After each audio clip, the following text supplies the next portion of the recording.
Hi అండి. అందరికీ నమస్తే.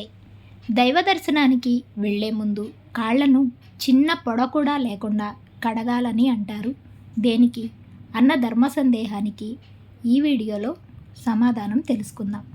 సకల వైభోగాలతో ధర్మ నియమాలతో ఉన్న నలమహారాజును అష్ట కష్టాలు పాలు చేయటానికి దేవతల కోరికపై జ్యేష్ఠాదేవి ఎన్నో రకాలుగా ప్రయత్నించి వారిని ఆవహించలేకపోయిందట. ఓసారి నలమహారాజు పరిపాలనా భాగంగా త్వరితంగా వెళ్లే తొందరలో కాళ్ళు పూర్తిగా కడుక్కోలేదు.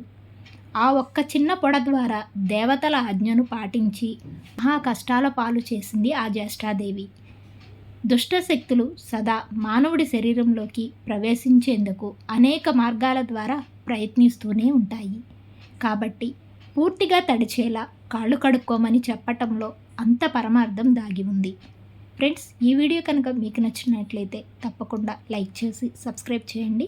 మరొక ధర్మ సందేహంతో మళ్ళీ కలుద్దాం. Thanks for watching.